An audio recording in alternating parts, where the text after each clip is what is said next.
Assalamualaikum warahmatullahi wabarakatuh. Halo semuanya, kembali lagi di channelku. Pada video kali ini, aku akan membagikan beberapa hal yang wajib diperhatikan sesudah mengunggah karya ilmiah final Universitas Terbuka tahun semester 2022.2.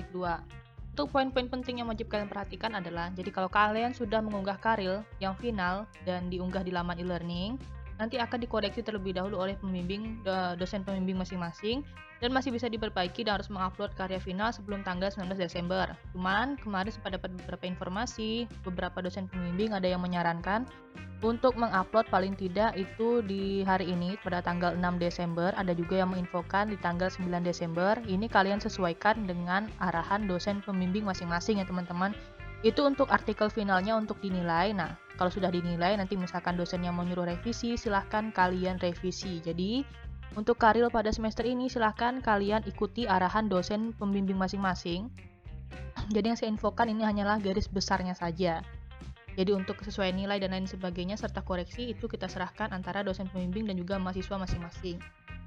Kemudian yang selanjutnya untuk kriteria kelulusan dan penilaian karya ilmiah yaitu cek plagiarisme maksimalnya itu 30%. Di atas 30% silahkan lakukan perbaikan kalimat atau prafarase. Paling tidak hasilnya itu minimal di bawah 30% itu bisa dikatakan sudah aman, tapi silahkan konsultasikan lagi dengan dosen pembimbing, dan jika nilai karya ilmiahnya 75, maka bisa dinyatakan lulus. Kalau misalkan nilai karya ilmiah kalian itu lebih dari 85 atau 85 ke atas, maka akan secara otomatis dimasukkan ke rama repositori. Selanjutnya, saat ingin mengupload ulang hasil karya ilmiah, silahkan klik pada bagian Remove Submission atau hapus pengajuan tugas atau laporan, supaya tingkat plagiasi tidak terhitung secara kumulatif. Yang selanjutnya, menyusun karya ilmiah itu sifatnya wajib, dan sebagai salah satu syarat kelulusan mahasiswa Universitas Terbuka, bagi yang tidak lulus silahkan registrasi kembali di semester depan dengan biaya sebesar Rp200.000. Jadi ini sifatnya karya ilmiah ini terpisah dengan TAP dan juga PKP.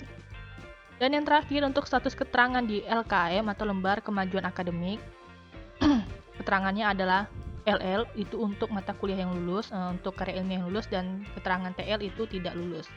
Nah, mungkin buat teman-teman yang masih bingung cara melakukan perbaikan kalimat di laman e-learning itu seperti apa, jadi kita silahkan saat ini masuk ke laman e-learning terlebih dahulu. Oke, pada bagian ini kan sudah ada kolom judul, abstrak, dan kata kunci. Silahkan teman-teman masukkan judul karya ilmiah kalian, abstraknya beserta kata kunci pada artikel kalian. Jika sudah selesai, silahkan kalian klik pada bagian tugas 4, dan kalau memang dirasa sudah final, silahkan kumpulkan lembar pernyataan bebas plagiasi. Nah, untuk pernyataan lembar bebas plagiasi itu ada template-nya, sudah disediakan, dan tampilannya itu seperti ini. Ini teman-teman bisa lihat. Nah, Universitas Terbuka, di sini kalian nanti isikan program studi kalian. Terus masukkan judul karya ilmiah. Kemudian jangan lupa ganti nama kota, tanggal, bulan, dan tahun pada hari ini. Yang menyatakan ini diberikan materai 10.000, jangan lupa kasih nama dan juga NIM kalian di sini. Jadi nanti ini silahkan kalian print. Sesudah di print, tempel materai dan berikan tanda tangan, kemudian baru di scan. Kalau mau tempel materai juga sepertinya tidak apa-apa ya, tapi silahkan kalian konsultasikan lagi ke dosen pembimbing masing-masing. Jadi untuk tampilannya seperti ini, nanti pada lembarnya kalian kasih nama saja lembar bebas plagiasi, itu tidak apa-apa ya, disesuaikan dengan halaman di sini. Nah, kita mau cek pada bagian tugas 4. Nah, pada bagian tugas keempat, di sini waktu kita tersisa 13 hari 8 jam ya. Silahkan teman-teman melakukan upload sesuai dengan arahan dosen pembimbing masing-masing jika diminta untuk mengupload artikel finalnya sebelum di tanggal 6 ataupun tanggal 9 Desember tahun 2022. Di sini kita bisa lihat untuk contoh artikel ilmiah. Jadi buat teman-teman yang pengen lihat hasilnya, teman-teman klik pada bagian persentase hasil Turnitin pada karya ilmiah kalian. Nanti akan muncul seperti ini, ada dokumen Q. Jadi kalian bisa download hasil similaritas pada karya ilmiah kalian. Jadi nanti tampilan pada bagian feedback studio pada Turnitin tampilannya akan seperti ini. Di sini akan muncul persentase similaritas karya ilmiah kalian dengan beberapa sumber yang kalian cantumkan. Nah, di sini kita bisa lihat ada beberapa persentasenya. Jadi teman-teman bisa lihat di sini nanti akan ada muncul warna-warna yang berkaitan atau similar atau sama dengan beberapa jurnal yang teman-teman ambil sebagai bahan sumber referensi. Nah, untuk itu kalian bisa melakukan parafrase, tulis ulang bagian tertentu dari tulisan orang lain. Jadi teman-teman kata-katanya itu dicari dengan ibaratnya sinonim kata-kata.